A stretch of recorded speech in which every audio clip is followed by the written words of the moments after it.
السلام عليكم، ازيكم حبايبي؟ عاملين ايه؟ يا رب تكونوا بخير. يا صباح الفل والورد والياسمين، يومكم مشرق بنور الله. يلا بينا كده نصلي على رسولنا الكريم. اللهم صل وسلم وبارك عليك يا حبيبي يا رسول الله، عدد خلقي ورضا نفسي وزنة عرشي ومداد كلمات. يلا بينا كده نعمل مع بعض طبق الكشري المصري، اشهر اكله في مصر الكشري المصري. عايزه تاكليه سخن في طاجن هتلاقيه، عايزه تاكليه في اطباق هتاكليه. المهم كده ان الصلصه بتاعت المطاعم هتلاقيها معايا في الوصفه. يا سيد بقى على الريحه بتاعته، اوعدك انك انت لو سبتيه لتاني يوم هتاكليه من كتر حلاوته. وهنعمل مع بعض الكمونية، وهنعمل مع بعض الشطيطة، هنعمل مع بعض الصلصة بتاعتنا والبصل المقرمش. يلا بينا ندخل الوصفة. بس أول حاجة يا ريت نصلي على رسولنا الكريم ونحط اللايك لقناة وفاء خالد. أول حاجة كده أنا هحط ما يعادل كده نص كيلو من المكرونة، معايا بصلتين اتنين، وهنعمل معايا ما يعادل ربع كيلو من الرز.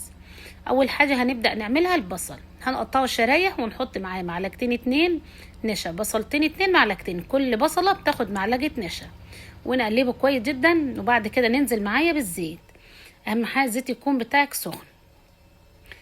نسيب بقى البصل كده ياخد ودي مع نفسه، وهننزل كده بشويات من المكرونه. شايفين كل ده ما يعادل كده نص كيلو من المكرونه، حبات صغيره. المهم اننا نشكل كده في المكرونه، وفي نفس الوقت تلاقي طعم المكرونه حلو وما نهدرش من الكميه بتاعتنا. انا هنا كان عندي ايه، المكرونات دي كانت كل شويه في كيس كده، فقلت بدل ما اهدرهم هعمل معايا المكرونه. سلقت معايا المكرونه وسبتها كده زي ما هي من غير ما احط لها ميه. هنرجع لها تاني وهنعرفكم ليه. خدت شويه من الزيت حطيت لهم، نعمل اول حاجه الصلصه بتاعتنا. حطيت بصلايه وسبت البصلايه كده لونها يصفر، ونزلت بمعلقه توم، وبعد كده نزلت بمعلقتين اتنين خل. اوعدك ان طعم الصلصه في الكشري بتبقى في حته تانية لما بتضيفي الخل على التوم والبصل. بعد كده معايا عصير الطماطم، الافضل ان تكون الطماطم بتاعتك تكون تقيله ماسكه نفسها، ما تكونش خفيفه. هو ده القوام اللي احنا عايزين نوصله. هنسيبها بقى تاخد وتدي مع نفسها. لحد دلوقتي انا منزلتش معايا باي بهارات. هننزل بقى معايا بالكمون والملح، ونسيبها كده تاخد وتدي لحد الصلصه بتاعتنا لما تتسبك معانا مظبوط. وده القوام المظبوط لتسبيكه الصلصه بتاعتنا. هننزل بقى بشويه بصل كده مجروشين من اللي احنا محمرينهم، وننزل معانا بفلفل اسود، وننزل معانا ببشره بجوز الطيب. بس اهم حاجه النار بتاعك تكون طافيه. اول ما تحط ذره من جوز الطيب النار بتاعك تكون طافيه، وحطي كمان ذره من السكر علشان الحموضه. نيجي بقى على الرز بتاعنا. معايا ربع كيلو من الرز، ربع كيلو من الشعريه، معايا باكت من الحمص الشام، باكت من العدس بجبه. الحمص والعدس الاتنين كانوا مستويين، يعني جايين كده في علب معلبه بيكونوا مستويين. هنا بقى معايا الشعريه هنحمرها. تمام، انا اخدت من الزيت اللي انا محمره منه البصل، وهنا خلاص كنت حمرت الشعريه معايا. ننزل بقى بربع كيلو من الرز، يعني الشعريه لازم تكون قد الرز. هنشوح معايا الرز، وبعد كده ننزل معايا بالعدس بجبه. العدس بجبه كان مستوي. طب انت لو هتعملي الكشري والعدس بتاعك لسه مستويش، سويه الاول تلتين سوا، والتلت الاخير سويه مع الرز. هنا العدس بتاعنا كان مستوى، ولكن بيكون افضل انك تشوحيه كده مع الرز. احنا عارفين ان الرز والشعريه الاتنين ما بياخدوش 5 دقايق في التشويح، و10 دقايق لما بتكون الكميه كده صغيره. وهنا العدس الحمص بتاعنا كمان كان مستوي. هنديله كده تشويحه، بما ان احنا كده كده عاملين شويه رز صغيرين، فهنزود معانا الرز بتاعنا الفلفل والكمون والملح. كده علينا من تست الرز والحمص والعدس. هننزل بقى بالميه وتكون بتغلي اول 5 دقايق على نار عاليه، وال10 دقايق على نار هاديه بيكون الرز بتاعك خلاص استوى. بقى على اخر حاجه هنعمل مع بعض كده الكمونيه. مج من الميه، بعد كده هنضيف معايا معلقه من التوم. اول الميه ما بتغلي بنضيف التوم، هنسيب التوم بالميه يغلي. بعد كده هننزل معانا بجرنين 2 شطه فرماهم كده في الكب. يا سيدي على الالوان الجميله ما شاء الله. هننزل معانا بالكمون، اساس الخلطه دي بتكون الكمون. هننزل معانا بمعلقه كمون وذره بسيطه من الفلفل الاسود، وننزل معانا بالملح. كده بقى اخر حاجه هنزودها معايا الخل والليمون. اول ما تقلب معانا كده وتغلي معانا هننزل معايا ب4 معالق من الخل، نطفى عليها، وبعد كده نعصر معانا الليمون. كام ليمونه المتوفر عندك؟ انا هنا كان عندي الليمون كبير، عصرت الليمونه الكبيره. لو انت عندك بقى ليمونتين وسط، او 4 ليمونات صغيرين تقدروا تعصرهم عليهم.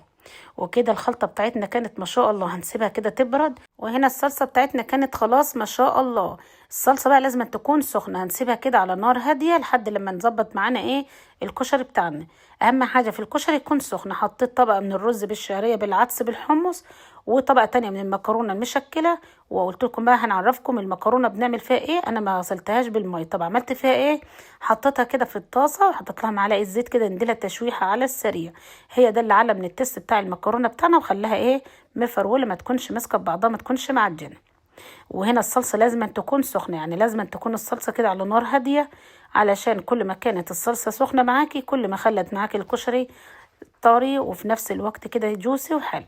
ننزل بقى بالكمونة يا سيدي، روايحة كده كأنك كده قاعدة في مطعم بتاع كشري، كأن في روايح كده طالعة معاكي.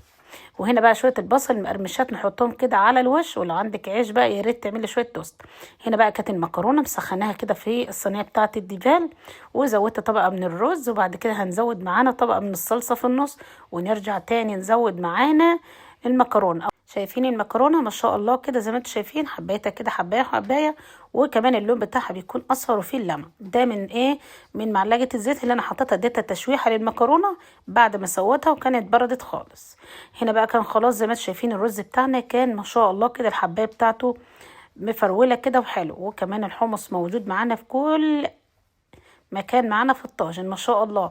جربوا الكشري لو انتوا في بيت عيله، لو انت معاكي اولادك ونفسهم فيه، لو انت في دوله اوروبيه بطريقه سهله وغير كمان مكلف بالنسبه لاي حد دوله اوروبيه، لان كل حاجه متوفره معلبه وكده، بيوفر معاكي في الوقت وفي المجهود. والمكرونات هنا كتير ما فيش اكتر منها في ايطاليا. جربوا بقى الكشري بالطريقه بتاعتي هتعجبكم. هنا بقى حطيت كمان معاه الكمونيه في الطاجين دي، اللهم بارك على سيدنا النبي، طعمه وريحته ماليه المكان، والصلصه طعمها خطير، والبصل كمان مقرمش معانا. يعني حاجه كده هتاكليها وتدفيكي زيه زي المحشي بالظبط، واحسن من المحشي كمان. لو وحشك بقى الكشري يلا بسرعه كده شوفي شويه مكرونات عندك، وشوفي الفيديو بتاع قناه وفاء خالد، ويلا بينا كده نشوف الصلصه بتاعتنا. شايفين هو ده القوام المظبوط ما شاء الله، اللهم بارك. التقديم على حسب الرغبه، تقدري تضيفي بقى انت في اطباق صغيره او في صينيه كبيره على حسب رغبتك. حط اللايك.